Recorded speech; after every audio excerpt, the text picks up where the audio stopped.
My name is Joan. I am the Managing Director of Illume Creative Studio. Illume Creative Studio is a communications and PR agency. And as a creative agency, we use photography, design, content development, and strategic management to develop communication tools for our clients so that they're able to use them to brand their company or a campaign. And that's what we do.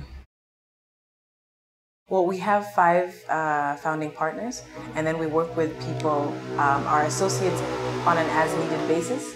So depending on the project that we do, we bring in different people. So in all, we could be about 8 at a time, 8 or 10 at a time. Yeah. We work with large and medium-sized companies, but mostly we're working with local and regional companies to redesign brands for people, to develop communication tools for them. And that includes people here in Rwanda as well as in the region. We also do work with smaller companies because as a startup from the beginning, we wanted to be able to give certain people tools to use in order to grow them as companies as well. So we work with some local smaller companies at a reduced cost to do some pieces of work with them. And so the clientele ranges along those lines. Well, it's usually about 2 to 3 months, unless it gets extended. And that usually is because when clients first come to us, they want to have a new design of their brochure, they want to have a new look, but they don't really know what they want as a company yet. So we have to go through that whole process first of who exactly are you as a company, what do you want to say to people, and then we get into the actual communication tools and elements. The interesting thing is that as a company, we have a holistic approach because the 5 core members come into the company with different backgrounds. So we have photography backgrounds, we have videography, we have marketing, we have content development, and we have social and digital media. So as a company, we provide that to our clients holistically. So we don't have anybody as competition who does that the same way, but we have competition in terms of companies who are marketing agencies. For example, Creative Communications is a very good marketing agency and a competitor for us. Creative Eyes as well. And so those who are in marketing, more so than advertising, can be competition. But at the moment, we were kind of first to do this here in Kigali, so there's nobody who really does it as we do it. Regionally, there are a couple of companies in Uganda and Kenya, particularly since East Africa has opened up to allow companies to move back and forth. We do have competition regionally, and it's exciting because we get to see what they have been working on, and they can see what works here in a local context as well. Having the local advantage or understanding the local market is still a really big advantage because it's a growing market, and so there's still a few nuances that have to be understood. Well, I think what makes us better is our combined experiences. We have been working, some of us in country for over 10 years. So we understand, not in this field necessarily, but we understand what the environment is like. Secondly, we've also all worked outside of Rwanda. So we have an understanding of how different markets work. We try to keep as much focus on the trends that are happening in communication as possible. And we have very strong networks as well within Rwanda and outside, and we use those networks quite a bit in order to advance the work that we're doing. And I think that when you combine those factors, it actually gives us an edge that people actually want to work with us. We also really try to create unique and tailor-made things for individual clients, which is why we want to take quite a bit of time at the beginning to understand what they want to do as opposed to just seeing what someone has done and wanting to do something exactly like them. And because we take the time with that, I think it really changes it a bit. People are aware that they need it, but they're not necessarily aware of what it is that they need. We work very closely with the creative community in Rwanda. One of the biggest things that we try to do is keep in touch with our competitors and people who are working along the lines with us because we share a lot of information. And one of the things that we have come across is people don't know the difference between marketing and branding and PR and advertising. And we all work in those different fields. So it does require explaining a bit to people what it is that they need specifically. You can have someone putting a tender out and they say we need somebody to do advertising, but they actually need rebranding, but they don't know the difference. So part of what we want to do as a community is educate the companies here and educate the general population and corporates about what the distinction is so that people know what it is. I think people want to promote themselves. They want to promote their company. They're realizing that competition is increasing and they have to do something that's distinguished. But they don't necessarily know what that is. So the market is growing, but it needs to be kind of refined a little bit. I think the clients that have worked with us, if they take the time to do it, are more aware. There's some who really just want to tick a box for getting something out there. Like, I just need to see that it exists out in the public, and then I know that I've done it. So those clients, not so much. But there are some who are actually willing to figure out the difference if they have more long-term thinking. And I think that's a very big distinguisher between short-term and long-term. It comes a lot through our networking and recommendations. We don't do a lot of marketing as a company yet. We wanted to rely a lot on our networks in the beginning and the work that we do. So that's where a lot of our clients come from. They see what we've done or someone has told them they worked with us. We develop specific tools for them to use that can be used in the first 2 to 3 months, or that can be used for 6 months or for a year. And so the clients kind of get to choose the package that they want, and they usually want the longer term one because it has more of an effect. When we're talking about social media and digital media, for example, you can't see the effect of a campaign that you started in 2 or 3 months. You must actually have 6 months to a year. And usually people retain us for that. Even if the initial design work is finished, they continue to retain us for that bit of work. And what we're doing now is we've just recently had an extended contract as well, because we've developed tools that require them to be, that require people to actually adjust them as it goes along. Each of the tools that we have is a dynamic process. It continues. So we retain our contracts that way by being there to do that. At the same time, we want to train their in-house staff to be able to use the tools so that once we're gone, they're actually able to continue with it, which is very important because we don't want to take away the capacity of staff. And we actually always encourage people to have a communications officer or a team in their office. They usually don't. It's usually the IT guy who gets stuck with that, with that job. So usually a client would come to us and they might say that they want a new logo, or they want new promotional material, or they want a new website. And we don't do that much on websites, but we do it as part of a package. So if they come to us and they just say that, we usually have a meeting with them first of all to ask them what it is that they really want. If they're there because they have to produce something in the next 2 weeks and they need to take it off a box, or if they're there because they're realizing that their company is not, the company itself is growing, but the material or the vision that people have of them does not match what they have inside. So we have that kind of a discussion with them, and then we get back to them with a proposal about what we think that they need to do. So it's usually a full and complete proposal in terms of from changing the logo to changing the promotional materials, and also maybe changing what they call themselves. We've had a couple of companies where we've actually redone the name and redone the logo and everything because they didn't have what they wanted, but they didn't know what they needed yet. And so we have that back and forth with them until we agree on what exactly they can actually do right now and what they want to do in the future. And then from that point, depending on if it's on who's the lead on the project, we work on the content development, we work on maybe some new photography if they need it, design and layout of the promotional materials, and there's a back and forth. We try to leave it at about 3 back and forths when it comes to logo design, because you tell us really what you need and we have along the right lines, but we can't go back and forth too much and involve too many people. We also require our clients to tell us who the point person is and who's the last person that we talk to. Because you'll find that there is one person that you're talking to, but there are about 6 people behind them, or 6 levels behind them who have to approve. So it gets a bit confusing.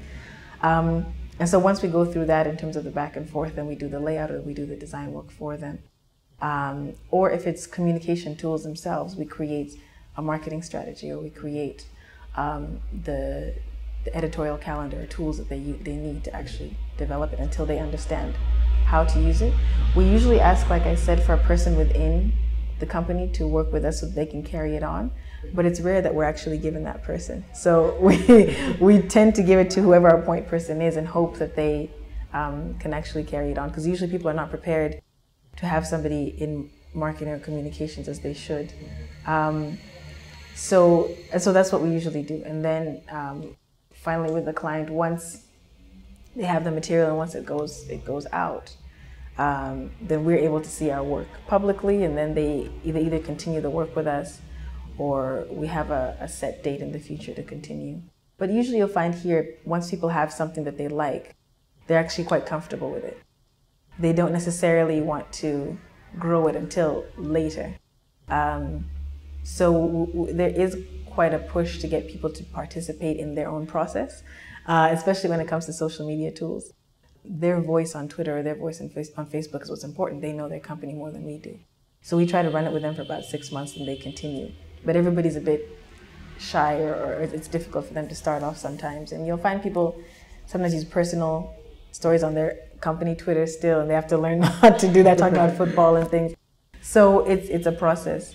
There have also been a couple of times when we've done training, like social media training for companies or for activists. We do one for activists in South Africa, and getting them to use the tools as much as possible is also part of our process. We have them create their own blogs and put the photos up that they want and choose the design and post the first thing so they can feel that they are honestly doing the work, because we don't like to do that part for everybody because it takes away from them.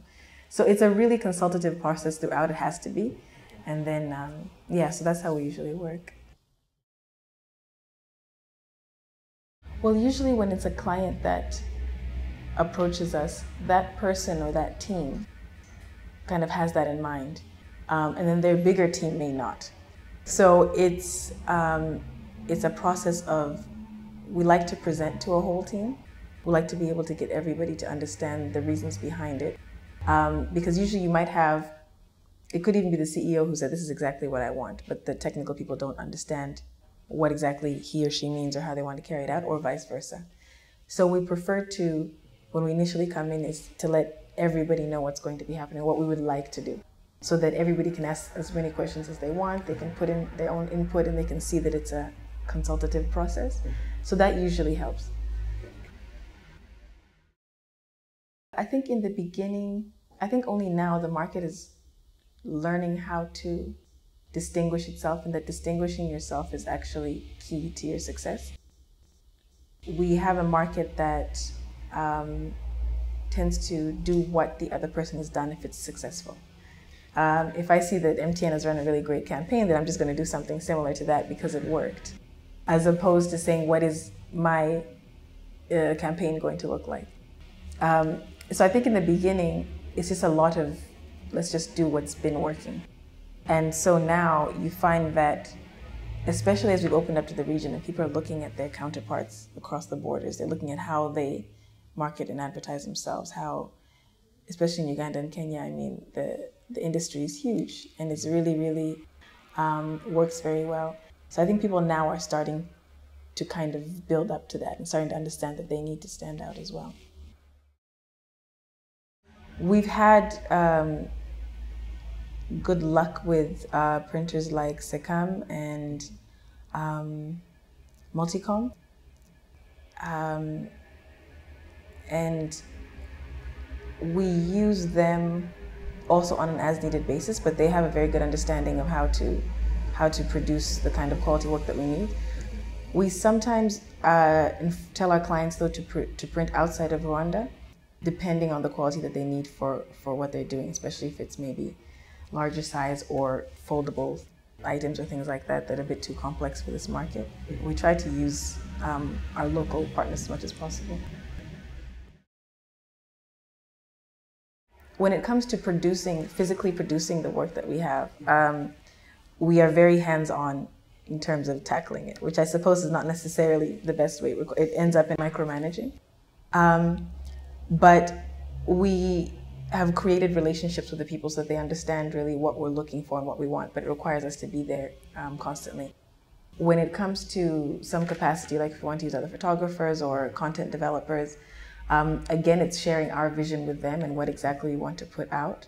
And it's not that easy to find people to work with here that have the capacity that we need, but we do our best.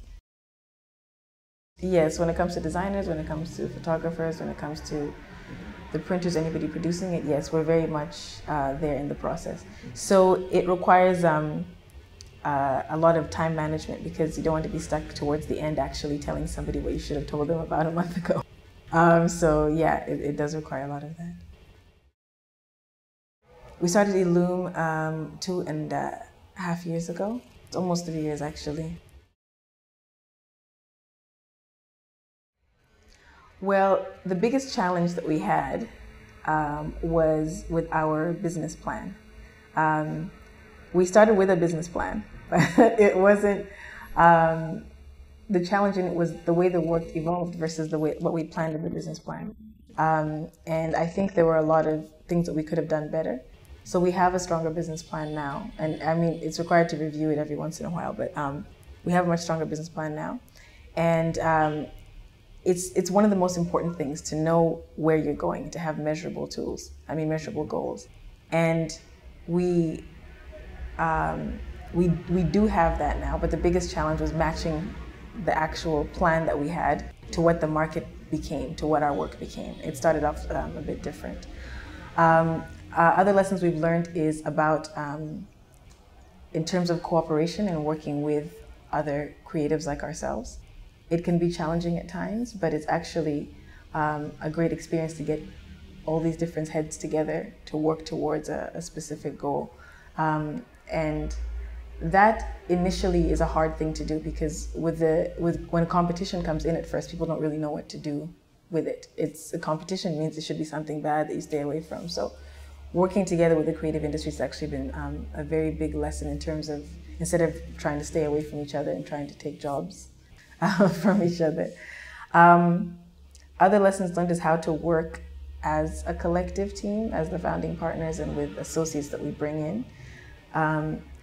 When you have a small industry or when you're working with a group of friends, it's actually very important to distinguish your roles and who's going to do what and how it's going to work and what the requirements are, how you're going to perform. So working as a team was also a very interesting lesson, yeah. Well, we have very specific and identified roles as the five of us, but we do have a CEO of the company who basically is the one who's managing the vision and the direction of where we're headed. And then myself as managing director, I'm responsible for the clients and I'm responsible for checking on what's coming in and what's going out. Some of us, sometimes we have stronger skills in one set than the other and we get to kind of balance it out.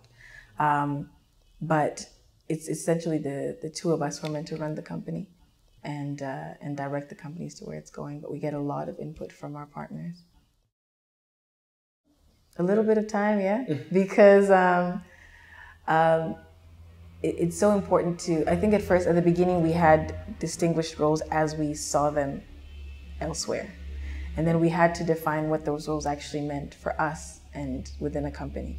And it's those things when you have a startup, when you fail at a couple of things sometimes, but it's very, very important because if you didn't fail at it, then you wouldn't know where to go. So we had to do a couple of restarts on that end, and so far it's working out. It has not been at all what we expected it to be, but it's been good. The idea that we had about the market or the market reaction to specific work that we did was different, but it helped us evolve into a better company. And so that has actually been very good. 2.5 years, we really hope to be a regional company. We want to work around Africa. We've already had some work in South Africa and in Kenya, and we want to branch out beyond Rwanda. We want to grow ourselves already this year. We also already want to build the core team, more permanent staff, and we want to grow ourselves as a company. And I think we honestly came here to change the landscape of how people produce work. We wanted to increase the quality of work that people have and the value that people have for this kind of work. And so we want to take that continent-wide, and we want to leave a mark in terms of the type of things the type of work that we produce, the change that we leave behind in terms of how people think about who they are and how they want to communicate their work and what they want to present themselves as. And so we hope to do that not just in Rwanda, but around the region as well.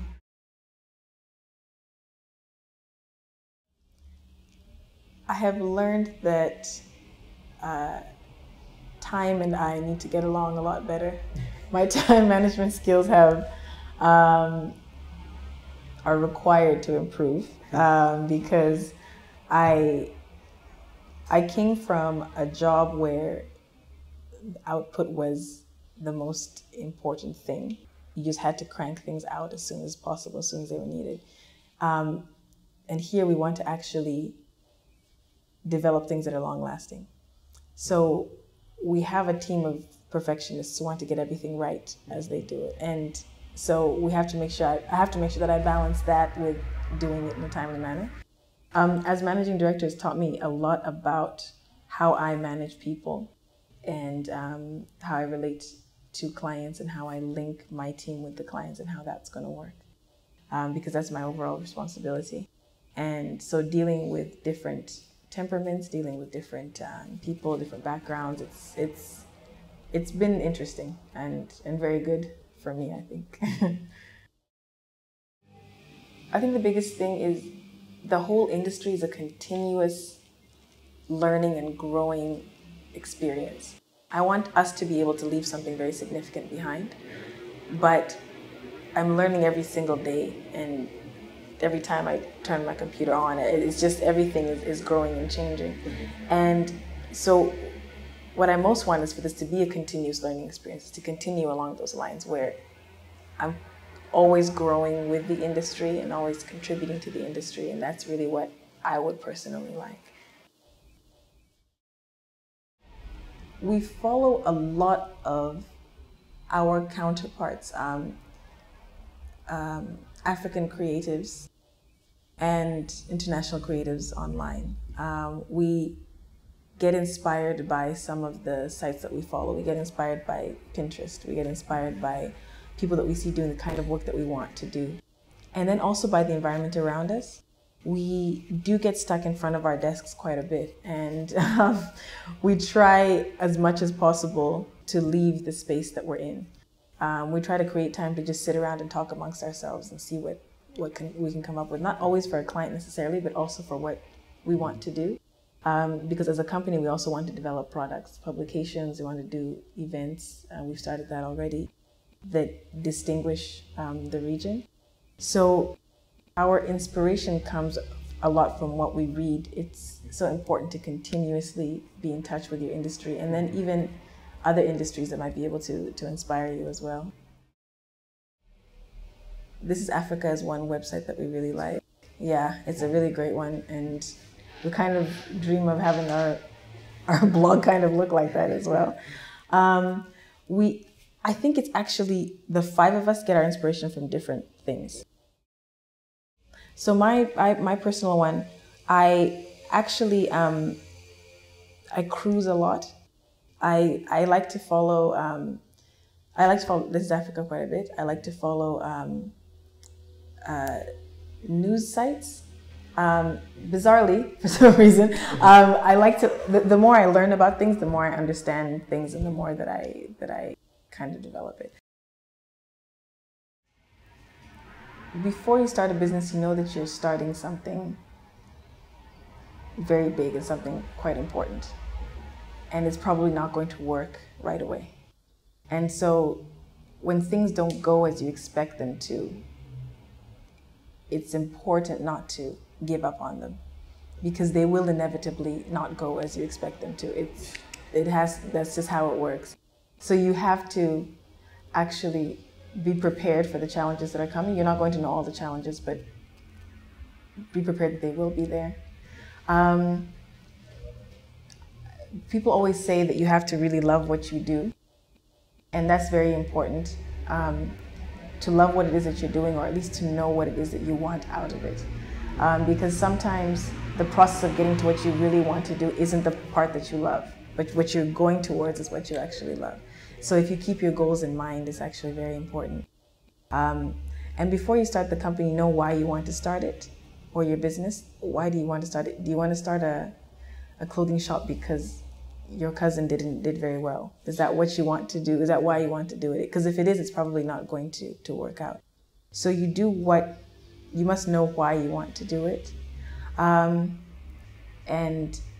know as much about your industry as you possibly can. Read about it, talk to people within the industry, learn a lot, and not just before you start, but throughout the whole process, because it really helps. And I mean, this is, especially in Rwanda, we're at a time where all of this it's such a great time to be here, and it's such a growing, every industry is growing.